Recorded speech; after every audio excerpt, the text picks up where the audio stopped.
Bismillahirrahmanirrahim. Assalamualaikum warahmatullahi wabarakatuh. Waalaikumsalam warahmatullahi wabarakatuh. Innal hamdalillah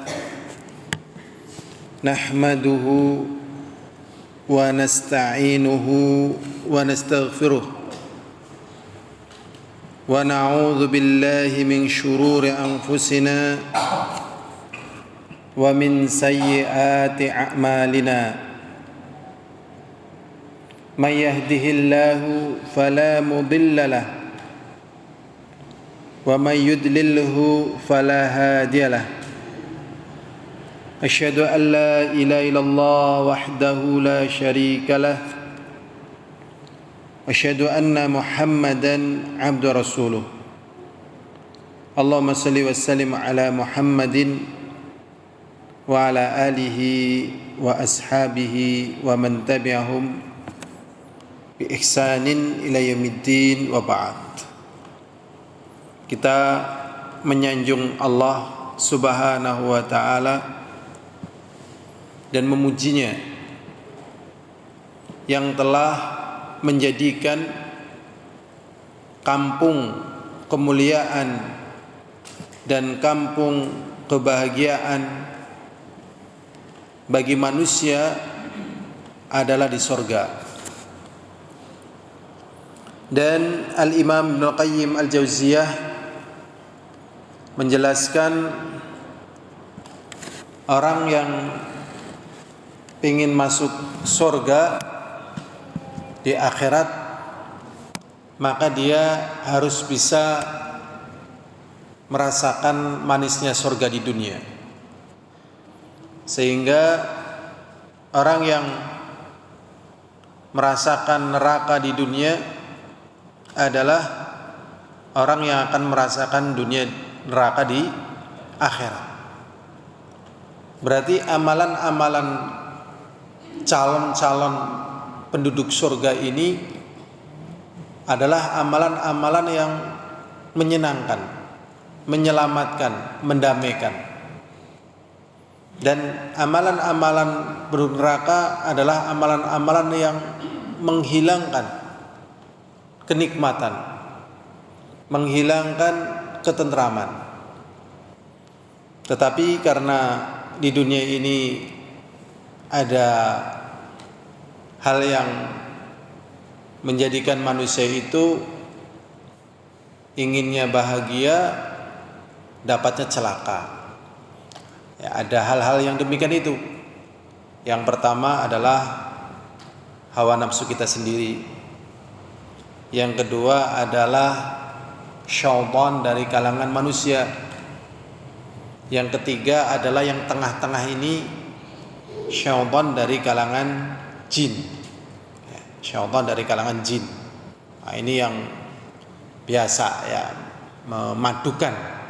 memadukan syahwat yang lagi tenang dibangkitkan, ya, kehidupan yang lagi tenang dikacaukan, itu jin ini. Terus begitu, nggak ada hentinya, pagi, siang, sore dan malam. Ini yang menjadi ya buyarnya niat meraih kebahagiaan yang hakiki, akhirnya menjadikan hilangnya kebahagiaan hakiki dan mendapatkan kebahagiaan yang semu, kebahagiaan yang membawa penyesalan. Al-hadirun a'azzani wa a'azzakumullah, insyaallah dalam kesempatan kita kali ini kita akan mempelajari atau mengingatkan kembali, ya, minimal ada 10 amalan yang menyebabkan kita masuk surga. Ada 10 nih dalam kesempatan kali ini. 10 amalan yang menyebabkan kita masuk surga. Kira-kira apa ya? Ya, amalannya sih banyak ya, cuman kita bahas 10 nih, kira-kira apa ini? Nah, ternyata di sini yang disebutkan yang pertama kali adalah membaca ayat kursi. Membaca ayat kursi. Ya, jadi kita ingin bahas ayat kursi, kayaknya waktunya nggak mungkin. Tapi kita bahas bahwasanya membaca ayat kursi ini menyebabkan orang masuk ke dalam surga. Al-hadirun azani wa azakumullah, membaca ayat kursi setelah sholat fardu. Jadi tadi kita kalau belum baca ayat kursi, sekarang baca ayat kursi. Ya, mbon hafal ayat kursi nggih? Nah, kalau misalnya kita gugup habis sholat gugup, kita misalnya harus pergi, ya sambil jalan kita baca ayat kursi. Ternyata gugup sekali, sambil jalan pun tidak mungkin kan, tatkala kita naik kendaraan baca ayat kursi. Jadi ini ayat kursi keutamaannya bisa menjadikan orang masuk surga. Jadi keutamaannya bukan bisa, keutamanya menjadikan orang masuk ke dalam surga. Rasulullah SAW bersabda di dalam hadis Abu Umamah Al-Bahili, semoga Allah meridainya, berkata Rasulullah SAW, man qara'a ayatal kursi dubura kulli salatin maktubatin lam yamna'hu min duhulil jannah ilal mautu. Rasulullah SAW bersabda, barang siapa yang membaca ayat kursi sehabis salat fardu, ya, tidak ada yang bisa menghalangi dia masuk surga kecuali kematian. Kecuali apa? Kematian. Berarti maknanya pasti masuk surga. Adapun belum masuk surga ya karena belum mati. Tapi kalau matinya hilang, ya masuk surga. Ini. Jadi membaca ayat apa? Kursi. Kapan-kapan kita insyaallah bahas tentang kandungan ayat kursi. Di situ kandungan tauhid. Tapi sekilas nggak apa-apa. Ya. Allahu la ilaha illa huwal hayyul qayyum. Jadi Allahu itu Allah, pembahasan sudah. Allah itu artinya adalah al-ma'luh, al-ma'bud, yang diibadahi. Allahu la ilaha, tidak ada sesembahan yang hak untuk disembah kecuali Dia. Ya, jadi sesembahan yang lain ada disembah, tapi itu salah. Yang benar adalah hanya Allah. Jadi orang menyembah demit, menyembah uang, menyembah hawa nafsu, kekuasaan, ini tidak benar. Ya, yang benar tatkala dia menyembah Allah. Allahu la ilaha illa huwal, kecuali Dia al-hayyu. Allah itu adalah zat yang maha hidup, dan hidupnya Allah itu tidak dipengaruhi oleh hidup yang lainnya. Dan hidupnya Allah ini ya menjadikan sebab hidup yang lainnya. Ya, seperti kita hidup karena dihidupkan oleh Allah, tanaman hidup juga karena dihidupkan oleh Allah. Seluruh dunia ini ada karena memang Allah masih mengadakan. Kalau Allah nggak mengadakan, hancur. Di dalam surat Ar-Rahman Allah mengatakan, ya, kullu man 'alaiha fan. Pokoknya semuanya binasa. Illa wajhu rabbika dzil jalali wal ikram, kecuali wajah Rabbmu yang memiliki keagungan dan kemuliaan. Jadi begitu. Jadi al-hayyu al-qayyum. Al-qayyum itu yang maha tegak, tidak ditegakkan yang lainnya. Sedangkan yang lainnya yang menegakkan adalah Allah. Seperti bintang di langit, matahari masih normal seperti ini karena ada yang jaga.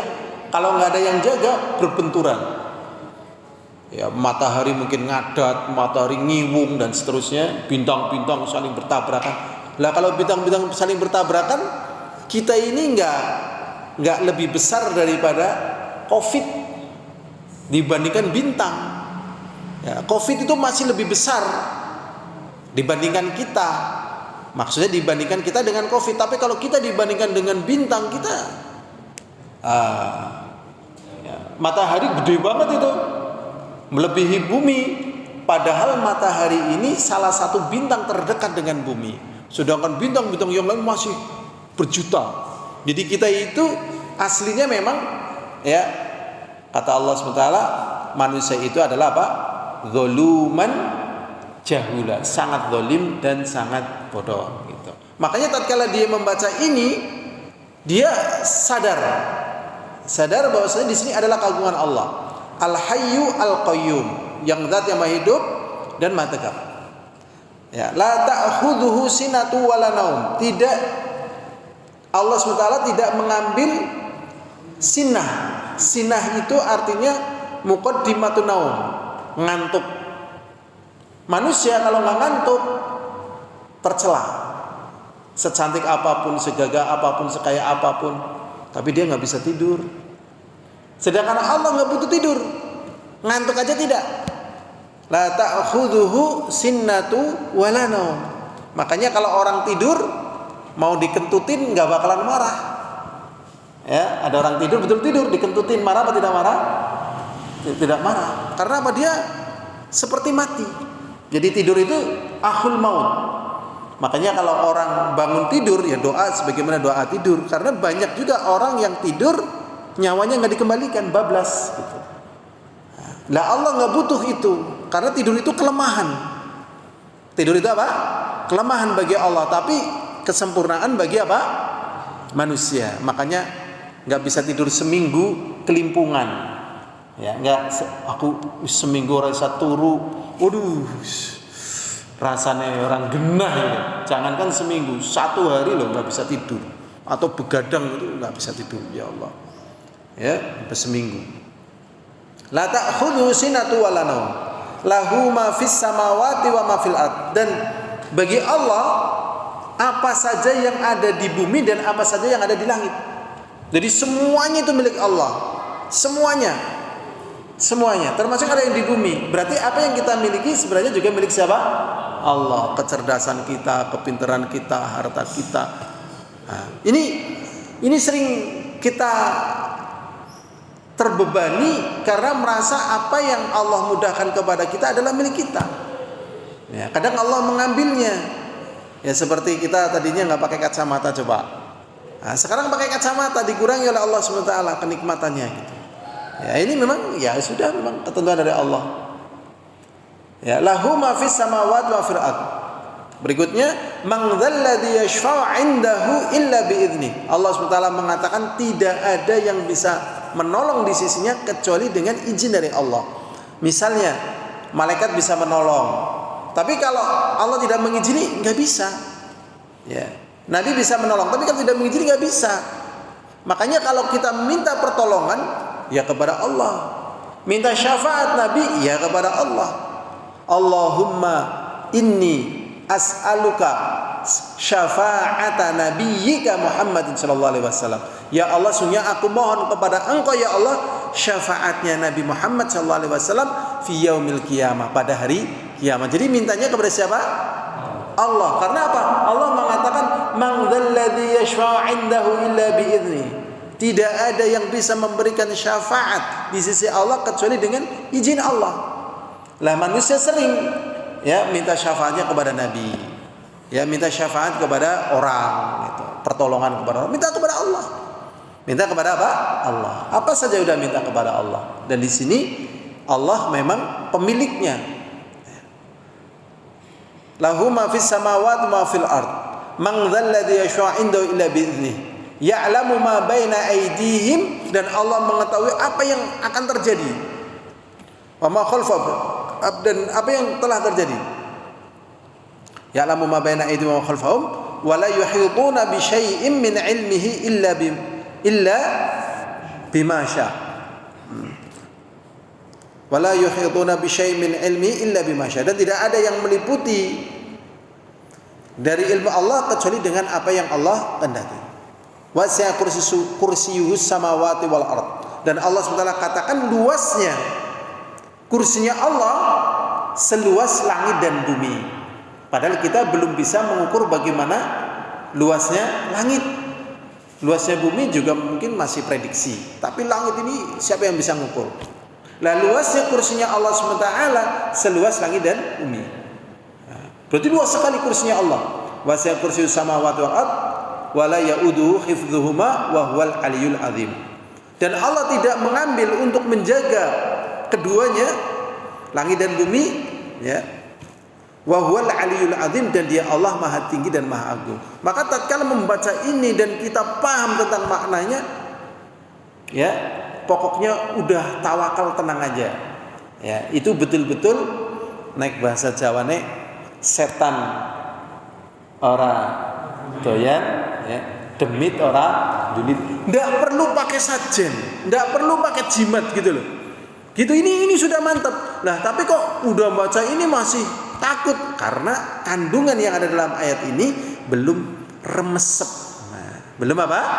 Remesep. Tapi kalau sudah meresep menghujam, nah, benar ini, ya. Nah, jangankan ini, wong kadang orang udah rindunya udah remesep, ya, ngesuk badan aja Bali, jalannya rame nang Jakarta baik, tetep Bali. Nah apa sih kangennya wis napa remesep ya lah ini. Lah ayat ini karena belum remesep, ya akhirnya jarang dilupakan. Tapi insya Allah tadi semuanya udah baca ayat kursi nggih, habis salat fardhu nggih. Alhamdulillah. Sampun sedaya nggih, mau nggih. Alhamdulillah. Nek sing dereng nggih. Pokoke empun lah kasih nggih. Nah, dibaca seniki kan sakit. Jadi habis sholat fardu jangan lupa membaca ayat kursi. Tadi penjelasannya sudah. Ya. Al-hadirun azani wa azakumullah. Kemudian yang kedua, kedua ayat kursi ini juga bagus ya dibaca sebelum tidur. Makanya orang kalau baca Bismika Allahumma amut wa ahya kadang masih ngimpi, masih diganggu, dikuatkan dengan ini. Padahal kalau mau doa ini tapi yakin setan nggak bisa ganggu. Cuman kadang nggak yakin, udah doa kok masih apa tembus ini, berarti doanya mungkin hatinya lalai. Jadi kalau cuma doa tadi Bismika Allahumma amut wa ahya misalnya, tapi mantep setan nggak tembus. Tapi kalau kadang tembus baca ayat kursi. Jadi memang ayat kursi ini ya utamanya sangat besar, dijaga oleh Allah dari godaan apa? Syaitan, ayat kursi.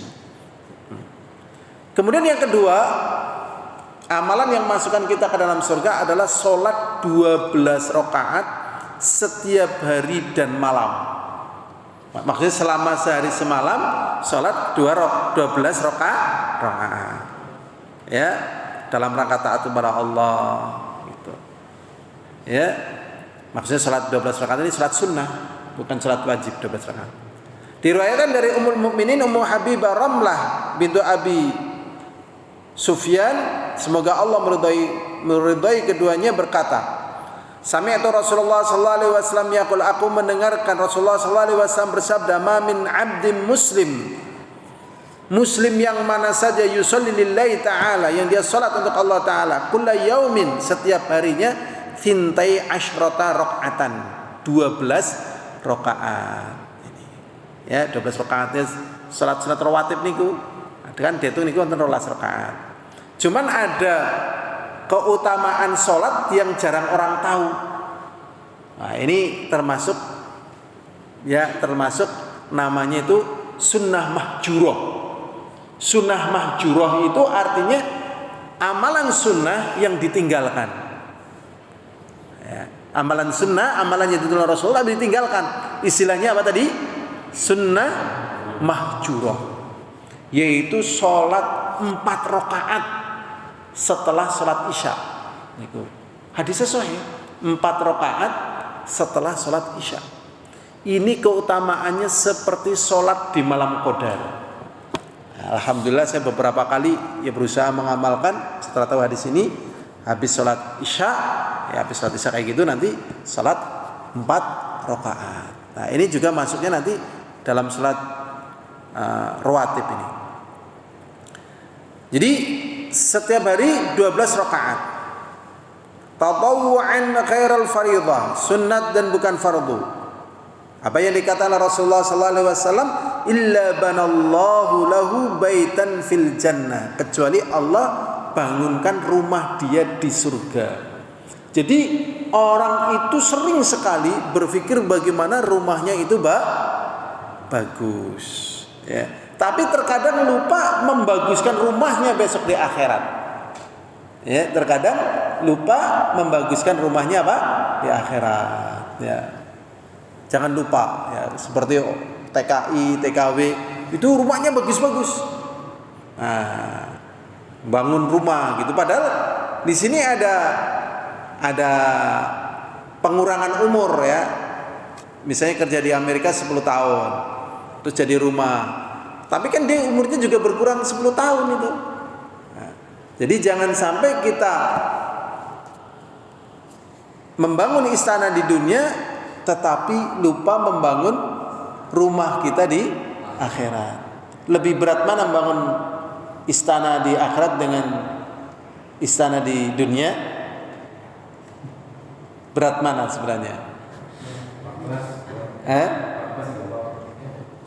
Lebih berat mana membangun istana di dunia atau istana di akhirat? Dunia.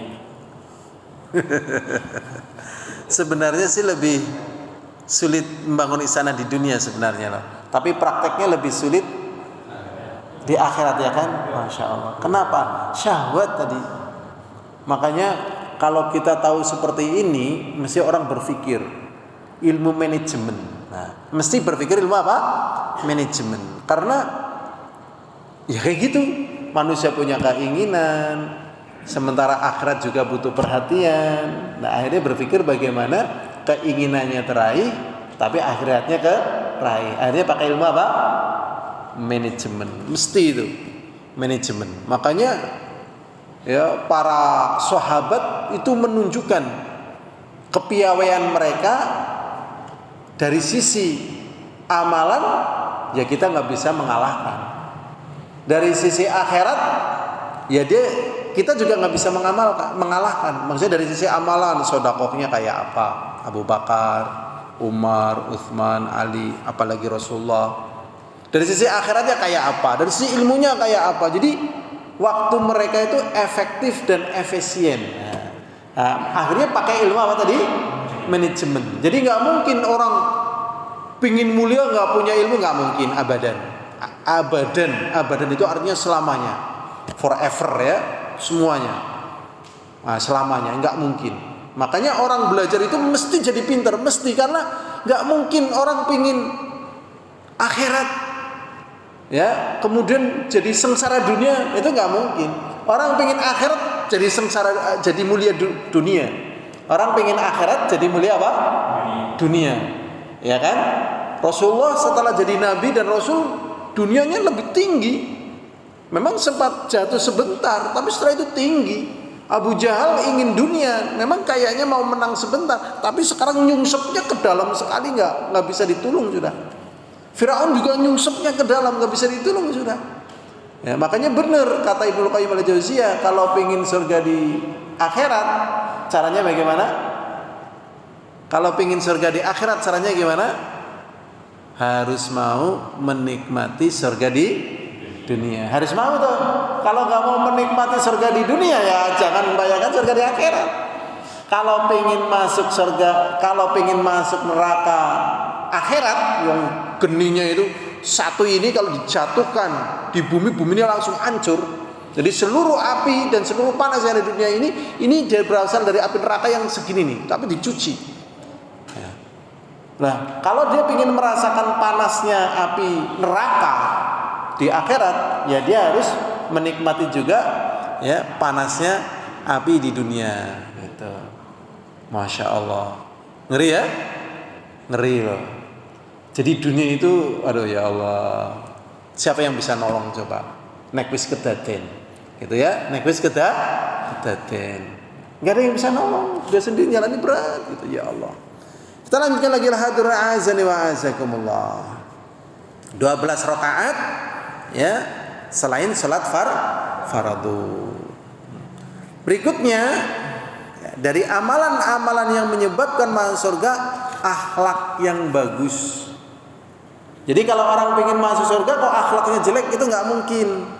Nah, akhlak yang bagus itu apa? Sebenarnya akhlak yang bagus itu ya tergantung kepada siapa. Jadi akhlak yang bagus itu meliputi pertama kepada Allah, ya kan, dengan tauhid, dalam berdoa, dalam beradab, dalam berbicara, dalam ya memanggilnya, dalam berprasangka padanya. Ini ada akhlak yang sangat bagus. Bagaimana mungkin dia dikatakan akhlaknya bagus mengatakan Allah punya anak? Gak mungkin, akhlaknya jelek tuh, ya kan? Allah gak mungkin punya anak. Atau berdoa kepada Allah, ya Allah, ki untuk kelara banget ya Allah, kapan marine ya Allah. Nah ini akhlaknya juga gak bagus. Ya Allah, kenapa orang yang aku cintai kok ambil ya Allah. Ini juga akhlaknya gak bagus. Ya Allah, aku kok miskin terus ya Allah. Nah ini akhlaknya juga gak bagus. Jadi akhlak yang bagus pertama meliputi akhlak kepada Allah, kemudian akhlak kepada Rasulnya. Apa-apa Rasul mau ya ada kebebasan gitu. Nah ini berarti akhlaknya nggak bagus sama Rasul nih. Di samping juga akhlak yang bagus pada diri sendiri. Akhlak yang bagus pada diri sendiri banyak. Ya, misalnya mandi, contohnya mandi. Itu jangan langsung pure. Akhlaknya jelek tuh terhadap diri sendiri. Ya bertahap lah, tangan dulu sebelah kanan, sebelah kiri, baru nanti pure. Ya. Kemudian juga dalam banyak hal pembahasan akhlak bagus terhadap diri sendiri, ya. Misalnya kita panas nggak kuat, ya berteduh. Dingin nggak kuat, ya sudah pakai jaket gitu. Kadang orang sudah dingin membuka aurat, sudah dingin membuka apa? Aurat. Nah, udah pernah lihat misalnya jam 2 malam, jam 1 malam harusnya pakai jaket malah auratnya dibuka. Udah pernah lihat? Gimana Pak? Anak muda. Ini bayi ya. Itu berarti akhlaknya gak bagus. Tutup aurat, dingin kok. Ngapain dibuka aurat? Nah, tubuhnya yang bagus, yang bersih dibatik, ya kan? Wah, tubuhnya dibatik. Kalau mau batik kayu, ya, atau batik apalah, malah tubuhnya dibatik, ya kan? Malah katanya ada yang pas muda, ya, dibatik gambar naga. Setelah jadi kakek, ya, gambar naganya berubah menjadi apa? Cacing. Pas muda digambar Raja Wali, ya, Raja Wali. Setelah tua ternyata menjadi gambar larong itu, kecil kayak itu. Ya Allah, kan mengkeret gitu loh. Mbah ini gambar cacing apa mbah? Wih, saruke gambar naga gitu. Jadi kayak cacing mbah, gemien gitu. Nah, ya Allah, ini nggak bagus terhadap diri sendiri. Belum nanti pada orang lain, orang tua, pemerintah, kepada guru, kepada teman, bahkan terhadap musuh. Wah, itu banyak sekali pembahasannya. Akhlak yang bagus terhadap apa? Musuh. Ini.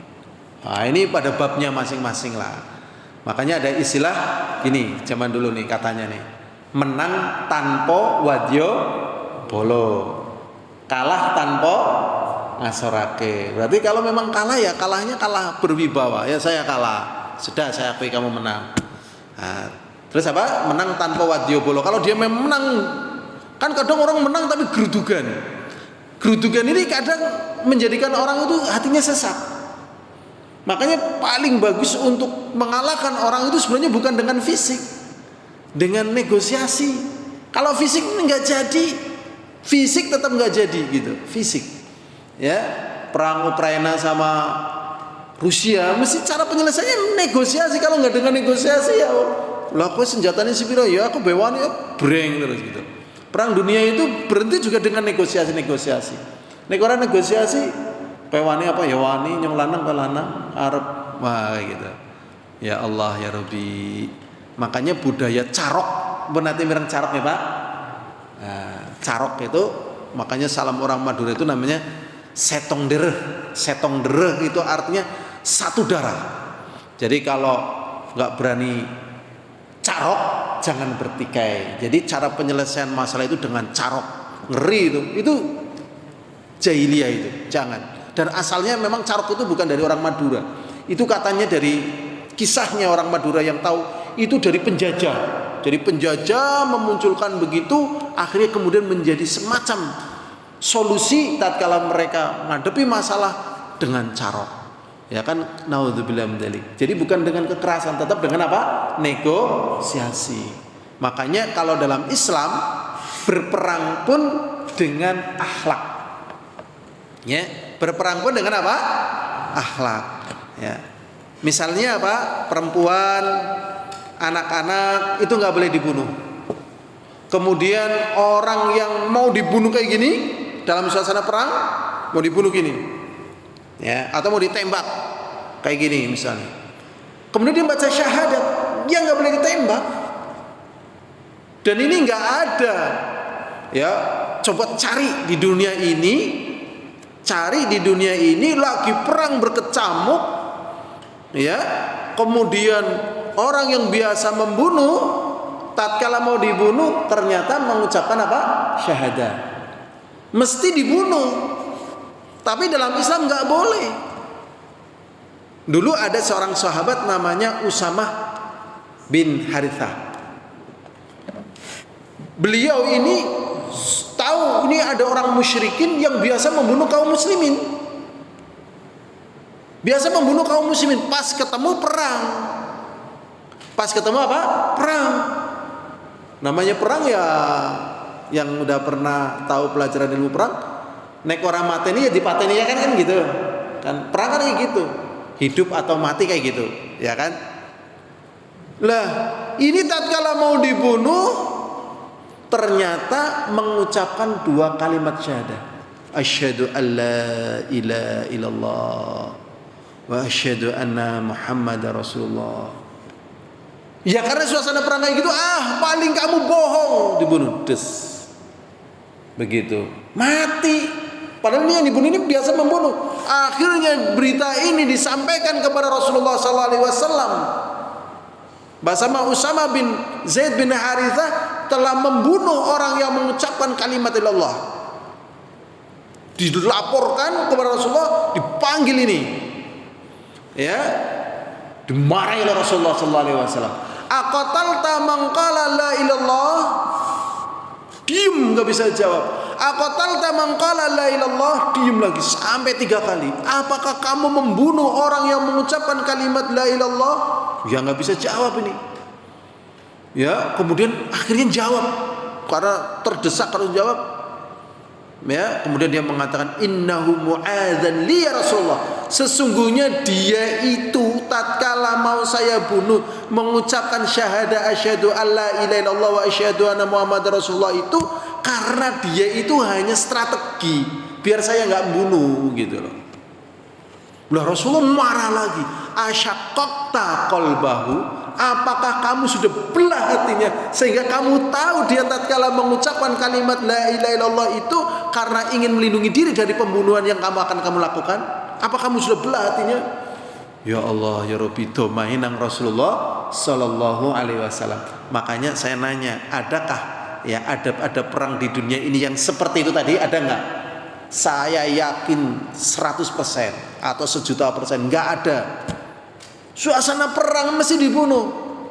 Nah, ini namanya adab, akhlak, ya, terhadap musuh dalam keadaan bertempur. Kita bisa ngamalkan kayak gini apa enggak ya? Waduh, kayaknya enggak mungkin. Sekarang pertanyaan berikutnya. Misalnya ya, mau dibunuh. Ini sudah perang, bercamuk. Tatkala mau dibunuh dia mengucapkan syahadah. Akhirnya kita enggak apa-apain. Tatkala nggak apa-apa tiba-tiba dia langsung membunuh kita, dan kita mati. Gimana itu? Lah kalau kita mati ternyata dia mengucapkan syahadahnya itu dalam rangka menipu kita, ya tugas kita sudah selesai kepada Allah. Lah dia dosa menipu kita gitu. Menipu atas nama Allah Subhanahu wa taala. Ini kalau bukan karena keimanan, menerima kayak kita kayak gitu itu berat apa betul berat? Wah berat sekali. Saya merasa ya Allah nggak mampu. Dan itu ujian-ujian yang diberikan oleh Allah kepada para nabi kita Muhammad SAW dan para sahabat, berat sekali. Dan kelasnya kita, saya pribadi walau jauh sekali.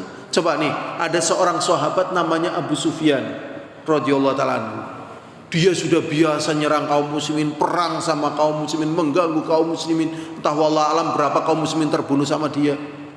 Tatkala kekuatan Rasulullah full, kemudian melakukan penyergapan di Mekah sampai terjadi Futuh Mekah, Abu Sufyan masuk Islam.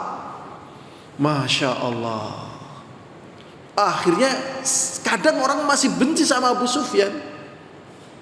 Karena apa? Dia masuk Islam tatkala Islam sudah jaya.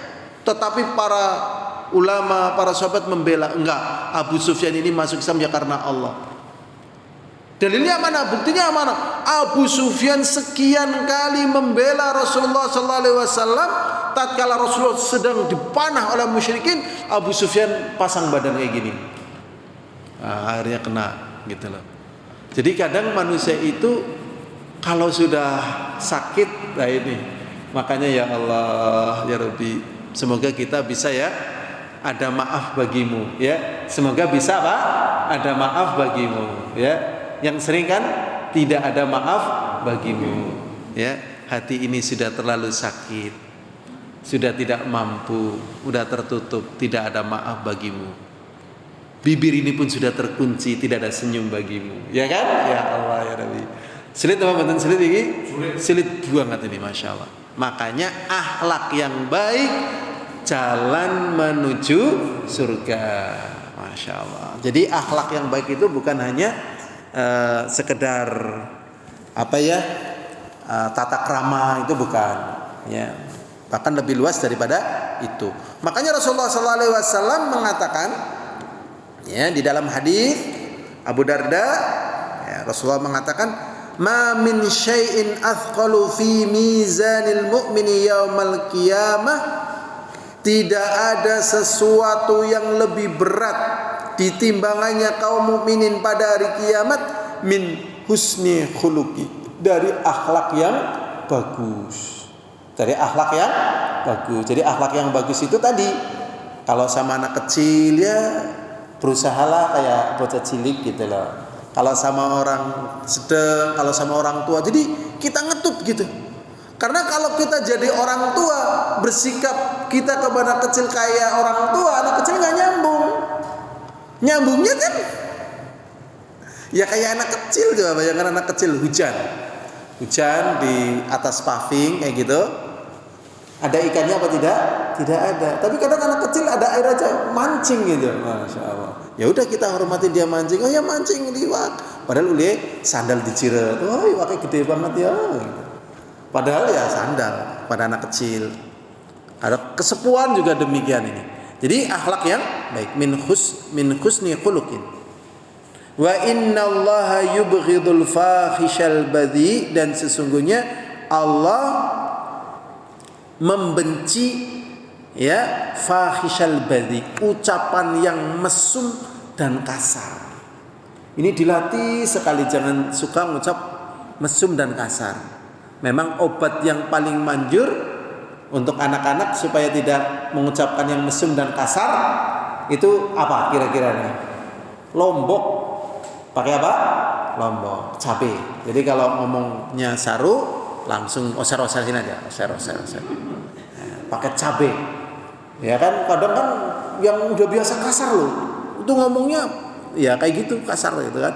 Di cabe aja sini, itu biasanya terus disuruh, aduh ngomong lagi ya, ayo ngomong lagi, nggak mau itu, ya karena panas ya, pedes gitu, pakai cabe. Nah, ini. Allah SWT tidak suka ya fahishal badi. Berikutnya hadirun azani wa azakumullah. Di dalam hadis Abu Hurairah radhiyallahu taala anhu, Rasulullah sallallahu alaihi wasallam juga bersabda, ya. Rasulullah sallallahu bersabda, "Aktsaru ma yadkhulun nasa al-jannah, qala taqwallah wa husnul khuluq." Apakah yang paling banyak menyebabkan orang masuk ke dalam surga? Yaitu ya taqwallah dan akhlak yang baik. Taqwallah dan akhlak yang baik. Kemudian juga ya dari amalan yang menyebabkan orang masuk surga itu semangat di dalam bersuci. Semangat di dalam apa? Bersuci, maksudnya di sini ya wudu. Ya, wudu. Ya, jadi batal wudu. Ini amalan yang jarang. Ya, jadi kalau batal apa? Wudu. Tapi ada mungkin ya sebagian orang naik livernya sudah mulai kendor, lihat cermin, oser gitu ya. Nah, ini nggak masuk dalam amalan ya kan? Tapi sekarang jarang ya orang pakai gincu, jarang apa sering. Nah, dulu waktu kecil saya lihat, wah ibu-ibu misalnya ininya merahnya kurang. Nah ini Itu tamannya nggak ada. Tapi apa? Wudu. Jadi batal wudu ya. Di sini di dalam hadis Rasulullah sallallahu alaihi wasallam ya, ini kisahnya begini ya. Ya Bilal, hadithni bi arja amalin amaltahu fil Islam. Fa inni sami'tu daffana 'alaika baina yaday fil jannah. Rasulullah SAW bertanya, wahai Bilal, sampaikan kepadaku amalan apa yang paling engkau harapkan di dalam Islam. Karena sesungguhnya aku mendengar bunyi terompahmu di hadapanku di surga. Kemudian Bilal menjawab, ya betul. Tidak ada satu amalan yang paling aku harapkan bagiku di dalam Islam kecuali aku bersuci wudu di setiap saat, baik malam ataupun siang. Setelah itu beliau sholat sunat 2 rakaat. Sholat sunat ini sering disebut dengan apa? Syukril wudu, yaitu sholat setelah wudu gitu. Nah ini termasuk wudu ya. Ini menyebabkan orang masuk ke dalam apa? Surga. Padahal di sini banyak ya, ada 10, tetapi waktunya telah habis ya. Tapi misalnya kita satu gagal, cari satunya lagi, satu gagal terus gitu. Makanya yang paling gampang di sini yaitu apa? Baca ayat kursi setiap sholat apa? Fardu. Tapi mungkin kadang lupa ini. Jadi kadang amalan kayak gini nggak bisa keraih, tutup ini ngetai amalan yang lain. Jadi saling melengkapi kayak gitu. Nah, kalau kita tidak melakukan amalan-amalan seperti ini, ya diri kita kurang terjaga. Jadi terjaganya diri itu dengan apa? Amalan, begitu. Dengan amalan, makanya ya kadang nggak masuk akal. Tiba-tiba mobilnya guling gitu. Nah apa sih yang kurang? Oh mungkin doanya yang kurang nih. Tiba-tiba kok banyak orang yang tiba-tiba dan seterusnya, ya Allah kena musibah. Nah ini jadi amalan-amalan itu sebenarnya dalam rangka menjaga hamba itu sendiri ya. Dan tatkala orang biasa beramal kemudian ada halangan, maka tatkala ada halangan itu dia tetap dihitung beramal. Contohnya dia biasa tahajud, tapi pas sakit nggak bisa tahajud, maka pas dia nggak tahajud, di saat dia sakit dia tetap dapat pahala apa? Tahajud. Misalnya dia biasa taklim, tapi karena ada acara nggak ikut taklim, maka tatkala dia tidak ikut taklim terhitung apa? Taklim. Atau biasa dia menjaga wudu, tapi karena mungkin sakit lagi dia nggak berwudu, maka dia tetap terhitung apa? Wudu. Ini saja yang bisa kita sampaikan. Semoga Allah memberikan kepada kita ya surga di mana? Surga di mana ya? Di dunia, ya kan? Ya, karena untuk masuk surga di akhirat melewati dulu surga di dunia. Dan sebenarnya seperti ini ya, termasuk taman surga. Maksud taman surga gimana ya? Hati kita tenang. Kemudian ini diridhoi oleh Allah dan membawa ketenangan begitu. Jadi taman surga itu ya seperti ini, ya seperti ini. Ya sederhana sekali ya, sederhana apa? Sekali. Kalau taman neraka gimana? Taman neraka ya itu lampunya kelip-kelip, nanti ada khamar, ada perempuan, ada apa, seneng gitu ya. Setelah itu tinggal terkapar di jalan gitu kan.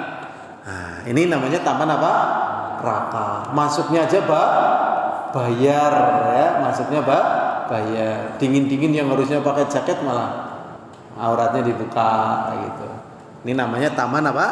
Neraka. Kelihatannya bahagia tetapi membawa ya kenangan yang buruk dalam perjalanan hidup setelahnya. Ini saja. Subhanakallahumma bihamdika asyhadu an la ilaha anta astaghfiruka wa atubu ilaik. Assalamualaikum warahmatullahi wabarakatuh.